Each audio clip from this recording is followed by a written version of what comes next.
Hello and welcome back to The Drag Detective, where today we're going to be talking about some of the greatest Drag Race All-Stars comebacks. We're talking about queens who just didn't really excel on their original seasons, but when they came back for their All-Stars, they absolutely knocked it out of the park. We're going to be talking about early outs or even mid-outs that were just in the bottom a lot and never really excelled on their original seasons. And those types of queens really didn't start coming back to the show until about All-Stars 5. That's when they really started taking risks with some previous early outs. So most of these will be from the previous couple seasons of All-Stars, but we will be counting down from 10 to 1. But I first did want to go over a couple honorable mentions that almost made my list. The first honorable mention is Jujubee, and you're probably thinking, but Derek, Juju made it to the finale of every season she competed in. And yes, that is very accurate. But on season 2 and All-Stars 1, she was in the bottom a lot. She had a high placement here or there, but she was never like killing the competition. You really were watching Juju for the personality and for the lip syncs when she ended up in the bottom 2. But on All-Stars 5, that is when Juju truly realized her full potential when it came to competition, specifically Drag Race competition, because she absolutely killed this season. And if this was a top 2 format season, Jujubee would have been in the top like most weeks. Like most of the weeks, she was either first or second best. So her fashions were better, her personality was better than ever, but she finally was able to put all the pieces together and truly excel at the competition aspect as well. So she didn't make my list because she did make the finale twice before, but I really don't think it really all came together for her until All-Stars 5. Up next, we have Jessica Wilde, who I think people only forgot about because her season was so old. Like, she was on season 2, and she did pretty well. Like, she had multiple top placements, she won a challenge, but I think just so much time had passed, and she kind of just wasn't one of, like, the main girls of the franchise. So I don't think people remembered or highly regarded her run on season 2. But when she came back for All-Stars 8, it was the Jessica Wilde show. She did only win one challenge, but similarly to Juju, if this was a top 2 format, Jessica would have had like 4 or 5 wins. She was constantly in the top. She was giving so many great confessionals, showing off her amazing personality, and the fandom fell in love with her all over again. So I didn't put her on because she honestly didn't do that poorly her first time. She just really kind of reached a new level on All-Stars 8. But the final honorable mention is also from All-Stars 8, and it is LaLa Ri. Now, on season 13, LaLa, like, the potential was there. You know what I mean? You saw the personality, you saw some of the fashion that she had, but she just wasn't fully baked. And when she finally came back for All-Stars 8, it finally all came together for her. She won a challenge. She spent multiple weeks in the top. She was a part of this really, like, insane storyline with Alexis Michelle, where she did end up getting sent home by her. But I think people really started to fall even more in love with LaLa, and she was able to really do well on the show. Even if I do think she got a little bit of pushing from production here and there were plenty of weeks where she absolutely excelled in the challenges, which is a stark contrast to what was season 13 for her. So those are the 3 honorable mentions, and now we can get into my list. So we'll start at number 10, and we'll go all the way to number 1, who I think is the overall best comeback queen to ever come out of this franchise. At number 10, we have Jaymes Mansfield from season 9, who later returned to All-Stars 8. All-Stars 8, kind of the running theme was most of the queens had not done well on their previous season, so obviously some of them were gonna like come back and slay it. Jaymes was one of them. On her original season, Jaymes was just so quiet and demure and meek, and you could just tell that she wasn't really ready to be on camera in that way, but that she had a perspective and she did have talent. And after she went home first, she then started a YouTube channel, which over the years has grown so much. She does wig styling, she does makeup looks, she does sewing, she does tutorials.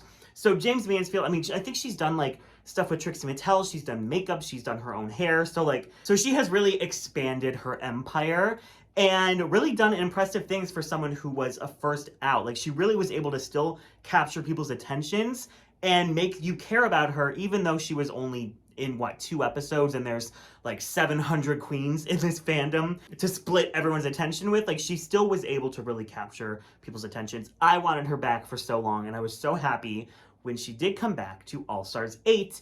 And okay, first episode, bumpy ride. Probably should have gone home that first episode, but she was saved from the bottom. And after that, she just really starts doing well because a lot of the challenges are just up her alley. She's doing the comedy, she's doing the sewing, and you can just see that she has a lot of skills. She has such a unique perspective and such an old school kind of drag like vibe, but like with new school techniques as well. She's just so unique, she's so fun, and I think the judges really did fall in love with her, and I think I fell in love with her, and I wish she had made it farther because I think again, if this was a top 2 season, I think she would have won multiple weeks, and I think she could have gone very, very far if she did not go home in the Rusical with not even a bad performance, just a bad runway that pulled her into the bottom 2. But Jaymes Mansfield was truly able to show that being a first out does not mean you are bad at Drag Race. It just means you maybe had a little bit more to grow. And she did the growing. She came back for All Stars 8 and was an absolute pleasure to watch. And honestly, like, I'd bring her back again. I love Jaymes Mansfield. So it was so nice to see her finally get her moment in the spotlight. At number 9, we have from season 10 and All Stars 4, and there's 2 options there, so which one will it be? It's Mo Hart. Now, on season 10, Mo's story was kind of like she had the raw talent, she had that charisma, she was the narrator of the season, and she was so entertaining to watch. But she did not have the budget that all of the other queens had in order to stack up to them fully on the runway. And anybody who says, like Michelle Visage, you don't need money to do Drag Race, that's a damn lie. When like Aquaria is coming out in these like exceptional garments, when Asia O'Hara is coming out in these beautiful pageantry looks, and Mo Hart has to make things in her hotel room the night before. So it is just not realistic for a queen who does not know the designers, who does not have the money to pay the designers, can always stack up. And as we also saw on season 10, her performance ability was a little crunchy. You know, she goes home in a really bad lip sync where she loses her wig. She has like a crunchy cartwheel. She doesn't know the words. It's a bad exit for Mo Hart.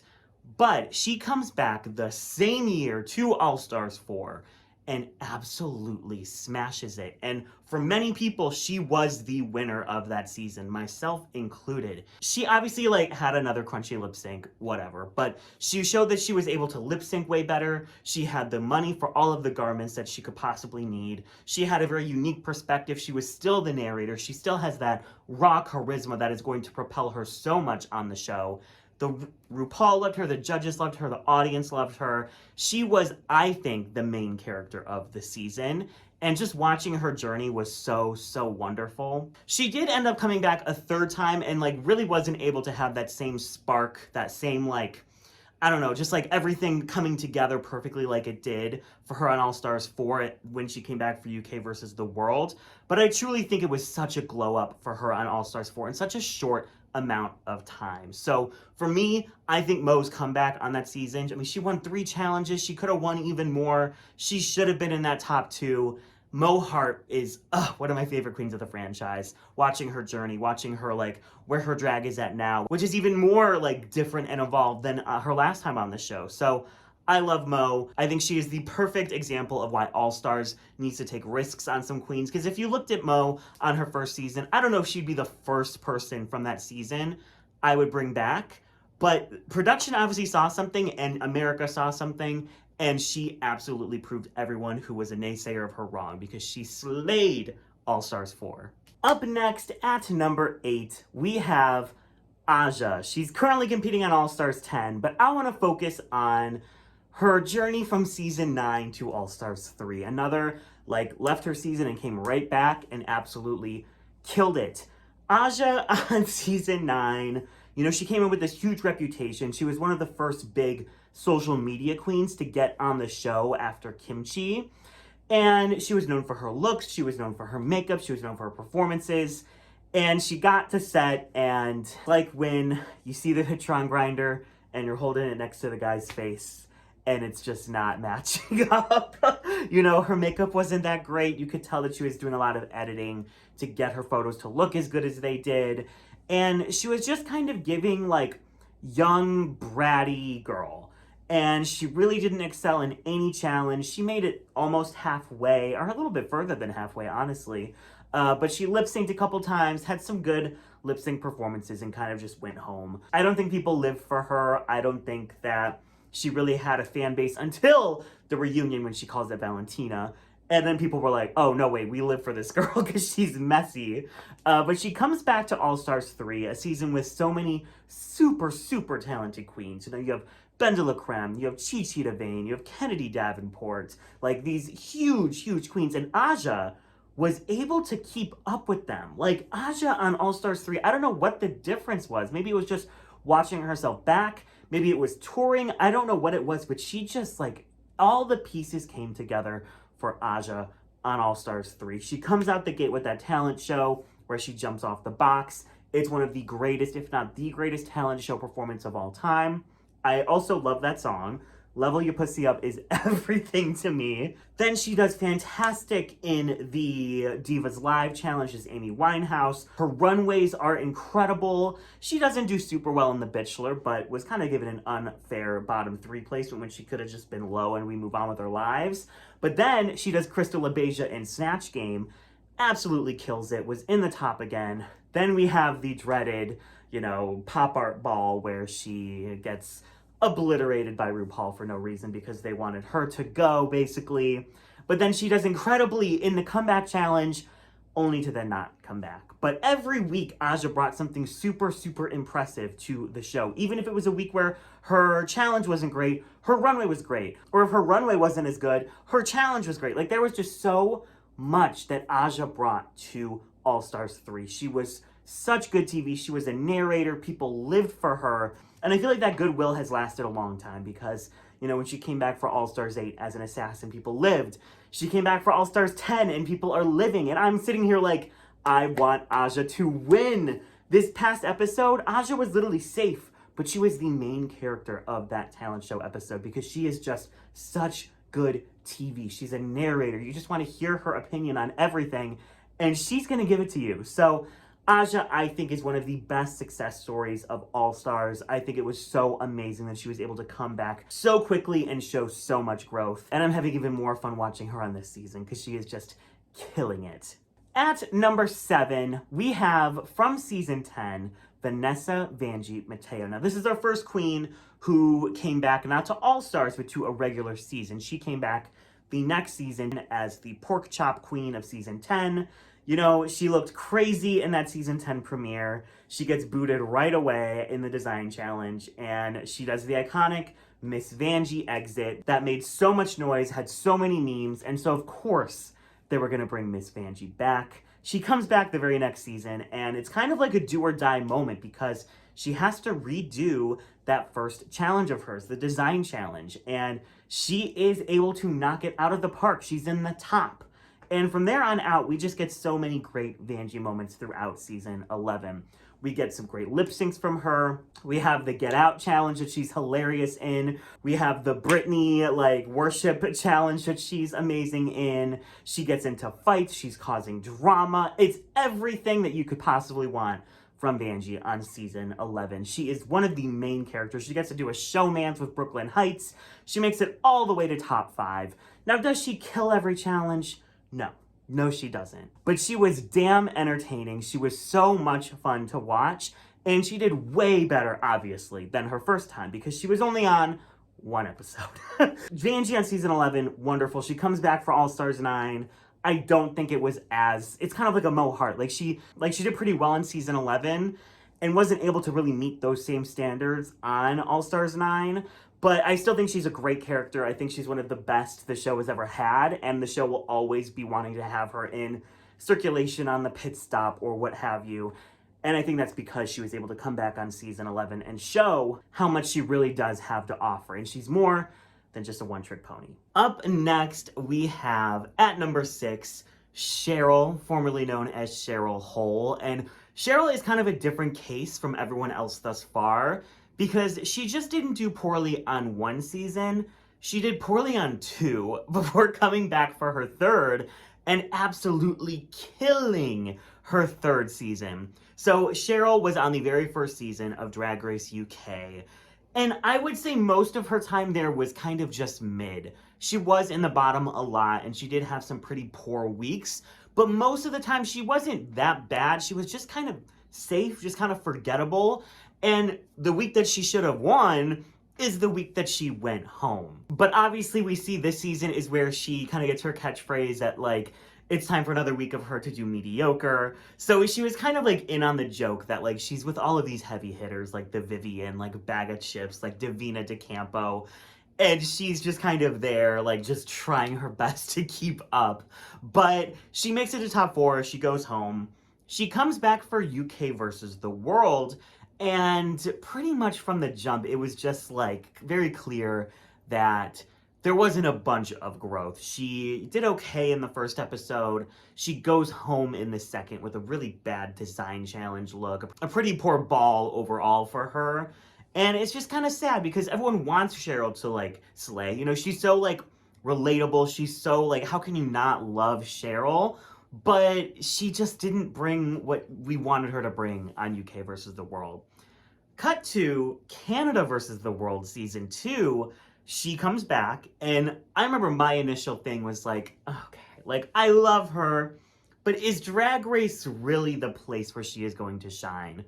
And turns out, yes, it is, because Cheryl fucking killed this entire season. She was so good. She was in the top every single week except for one.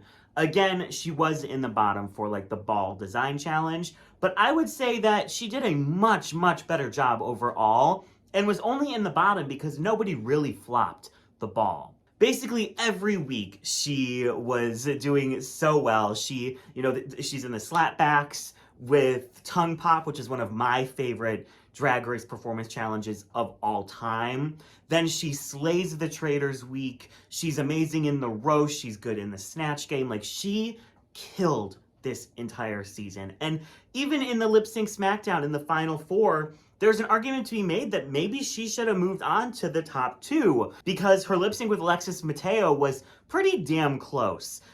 We saw some great lip syncs from her. I will say her runways were still kind of what held her back, especially in week 2. She probably wins that challenge if she has a good runway, but she didn't. So Kennedy won instead.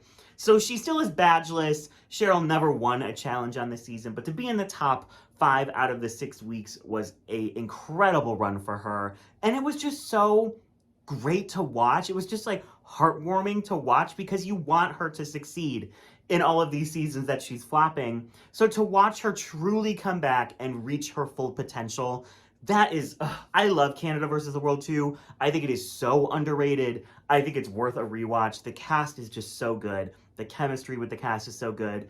And stories like Cheryl's are just some of the reasons why I think it is, like, a top tier season of Drag Race, especially for All Stars. So Cheryl, I'm so happy had her redemption.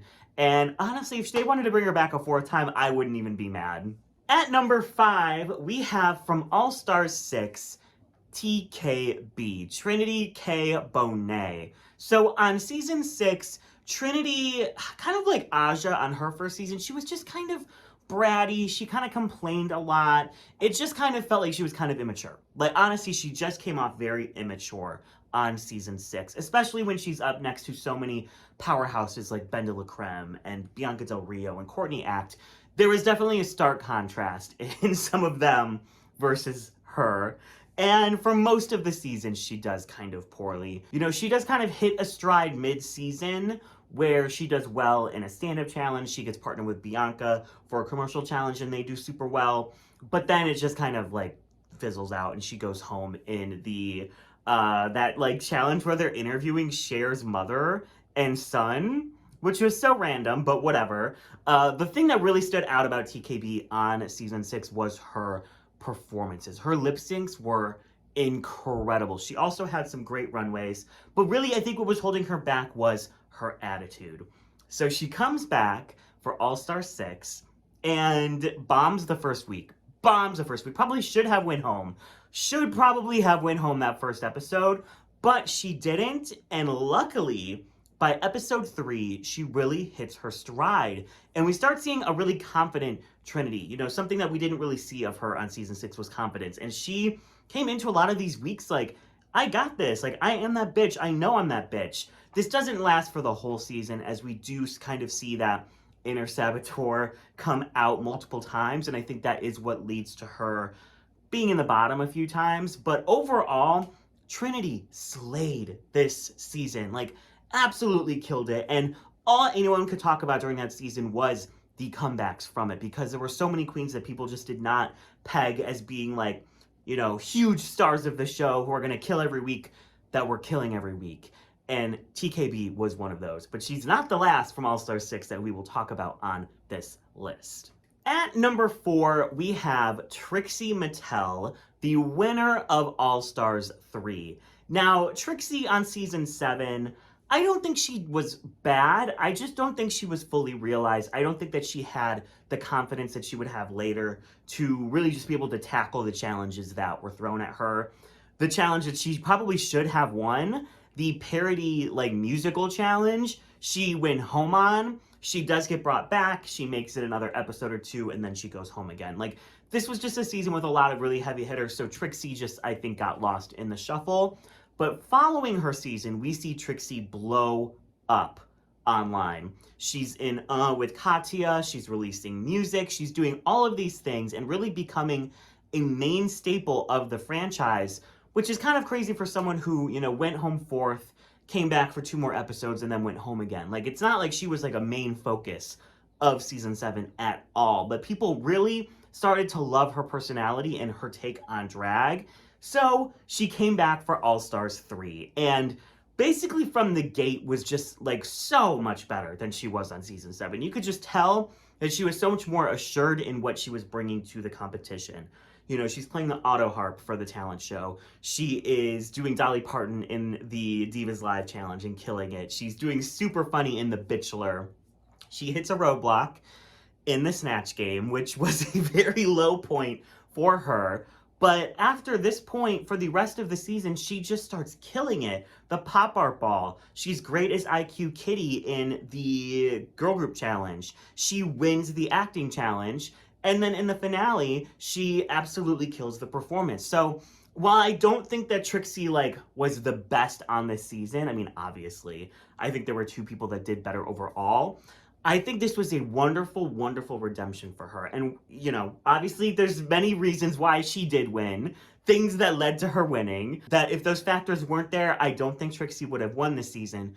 But even if she didn't win this season, I think she would have been highly, highly regarded, because she really put her all into this season. And for someone who doesn't like to compete, she said this multiple times, I really, really think that she came back with a vengeance and had a lot to prove, and I think she proved a lot. She had great runways, she got to show off her personality, and she walked away with the crown, and is now probably the most famous person from the show. So it would be hard to not include her on this list, because it really is night and day comparing her first season and her second season.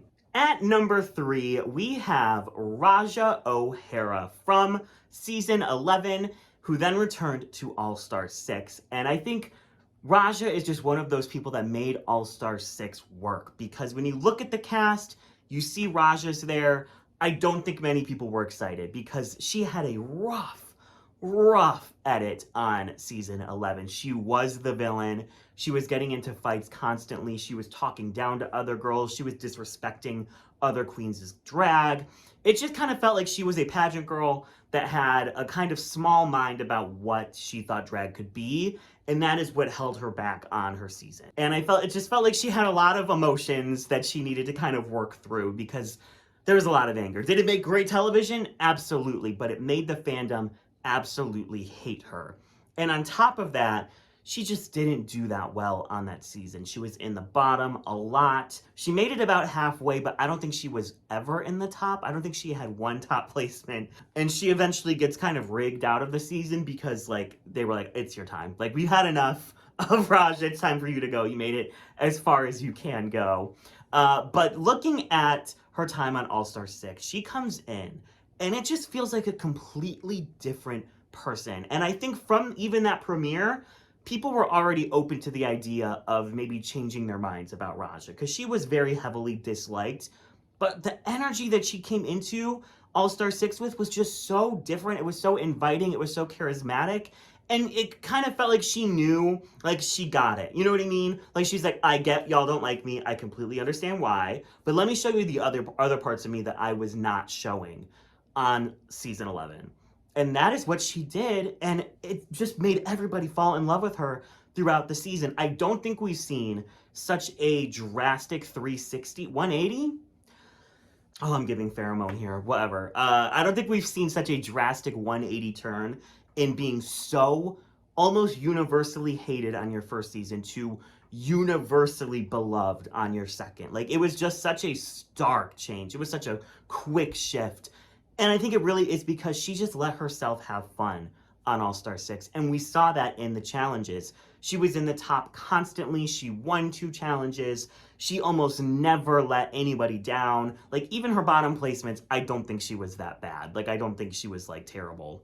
And I think when it came to consistency, she was extremely consistent on this season. So much so that by the time she gets to the finale, she was one of the 2 people that people were rooting so hard for. And that is just such a great storyline because, I mean, people couldn't wait for her to go home and get humbled on season 11. So for her to come back so quickly to All-Star 6 and everyone wants her to win, like, that is just so wonderful to see, because not everyone gets that kind of reception. You know, not everyone gets that kind of chance if they don't like you the first time. Like, not everyone's going to give you that chance to kind of change people's minds. So I loved that for Raja. She came back a 3rd time and won on Canada versus the World. She is now a winner, which is just so, like, thinking back to season 11, I would have never, ever guessed that Raja would be a crowned queen of the Drag Race franchise. But I love that this is the reality that we're in. I love that this is the storyline that she got, because she truly is a gem and deserves all the success that she gets. We are now at our top 2 on my list, and this queen that is currently on All Stars 10. We don't know where she's going to play. She could win the whole damn thing. It is Irene the Alien.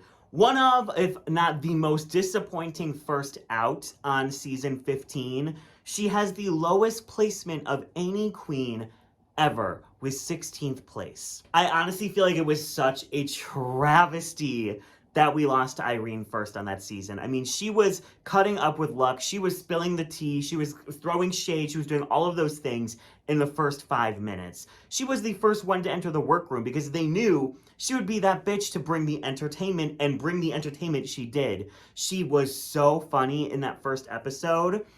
And then it all came crashing down with the infamous ice water talent show that we had someone also do on Drag Duel for our talent show.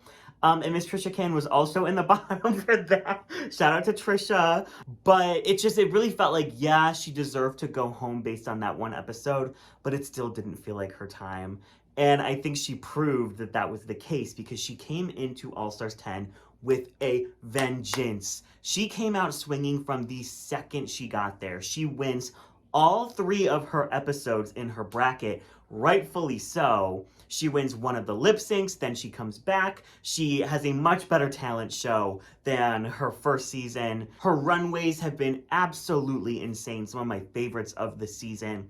Irene on All Stars 10 has, like, kept me going. You know what I mean? Like, All Stars 10 isn't good now, but Irene, Bosco, Aja, and that might be it. Those are the reasons, and Lydia. Those are the reasons why I'm watching. Those are the people I'm rooting for. Those are the people I'm watching for. And I am just so happy that Irene had her moment in the spotlight. I feel like she could have just come back for a regular season and, like, maybe even won that. But I feel like her time on All Stars 10 has been so good. It's done wonders for her career. And it's like, I'm not shocked. Are any of us shocked that she came back and slayed? We all knew she had this in her. She just needed to not have the talent show be the first challenge on the season. But she made it past the second talent show. She has shown the growth. She has shown that she is good at the drag aspect and the entertainment aspect, and she's just that girl. I love Irene. That brings us to our number one. And honestly, this was a very easy number one to pick because never before have we had an early out from a very, very early season come back and win the entire damn thing. Of course, we're talking about Kylie Sonique Love. I mean, the Kylie that was on season 2 and the Kylie that was on All-Star 6 are just two completely different people. I mean, she obviously, that's kind of the case. She was so much further into her transition journey on All-Star 6. We were seeing her as a fully realized human, whereas I feel like she on season 2 was still trying to figure out her life, figure out her identity, figure out who she was. She was just beginning her gender journey on season 2. So on season 2, she goes home early. She kind of just like, she's kind of just quiet. Like, she's kind of like bitchy quiet, you know what I mean? Like, she's just kind of like brooding in the corner. She wasn't super memorable at all. She gives a great lip sync, but goes home, I think, 4th. And we don't see her again on Drag Race until the Christmas special in, I believe, 2019, where she kills it. She has great looks. She has a wonderful personality. She just seems like a much different person. And people took note of this and were like, put her on All-Stars. And it took a couple more years, but they did finally put her on All-Stars, on All-Star 6. And I think this was the season for her to be on, because the real story of All-Star 6 is redemption. Everybody got a redemption story in one way or the other. And for her, it was like reintroducing herself to the audience as the new and improved Kylie Sonique Love. And she was just so real. Like, it just felt like she was your friend. Like, in the confessional, it felt like you were talking to a friend and your friend was just like giving you the tea. Like, she is just so charismatic. When she talks, I can't help but like drop everything and listen to whatever she has to say. And this has also been like on the pit stop. She's been a wonderful guest every time she's on the pit stop. She is just a wonderful human. She's so funny. She is so fashion. She has such amazing performance abilities. And in all of these challenges, she was doing super, super well. I remember when everyone looked at the cast, they were like, okay, Kylie, let's see how you do. And then she just kept doing great and great and great and great and great and great. And I don't think she had a bad episode at all. Even the time she was in the bottom, I don't feel like she either deserved it or she was only in the bottom because it was like, if you're not in the top, you're in the bottom. I really don't think she had a bad week whatsoever on All-Star 6, which is crazy for someone who didn't stand out at all on their first season. And by the time we're at the finale, everyone is rooting for her and Raja. When you have Ginger and Eureka there, two people that have been on multiple seasons before, who are huge, like, favorites of the franchise, but people didn't care about Ginger and Eureka. They were rooting for Kylie and they were rooting for Raja. And I think it was pretty evenly split on who they wanted to win. And Kylie won that finale when she did like the tumble. She, trips on her dress and then turns it into a cartwheel. And I think that is like the little inch it took for her to come above Raja and take home the crown. And now Kylie Sonique Love is a fucking winner of Drag Race. Like, I just love that. I love that for her. She's one of my favorite winners. I want her on the next All Winners cast so badly. Like, put her and Sasha Colby together. That would be the greatest TV in the world. Just what a wonderful story for a wonderful human. She deserves it. She is, I think, the most improved to ever come back to the show. To go from 4th out and forgotten to the winner of an All-Stars. Like, that is crazy and so, so deserved. I love Kylie. Of course, she was going to be number 1 on my list. That is my list. Let me know if there's anybody that I forgot or anybody that you think deserved to be maybe bumped up on mine. The links to all of my social media are in the description down below. We will be getting into the riggery of All-Stars 10 next week. I'm already starting on that video, so let's dive in, I guess. Also, pay attention to my story on Instagram because I will be posting another poll for these last few episodes of All-Stars 10 to help me with the riggery video. So yeah, make sure to follow me on Instagram for that. Also, we're getting closer and closer to Drag Duel season, so make sure you are following Drag Duel to find all of the updates on that. And support us on Patreon. We can watch the season happen as it goes. We're about to enter a very important and fun challenge. So go join the Patreon and join the Discord and watch it all happen live. Thank you all so much for watching, and I will catch you all in the next one.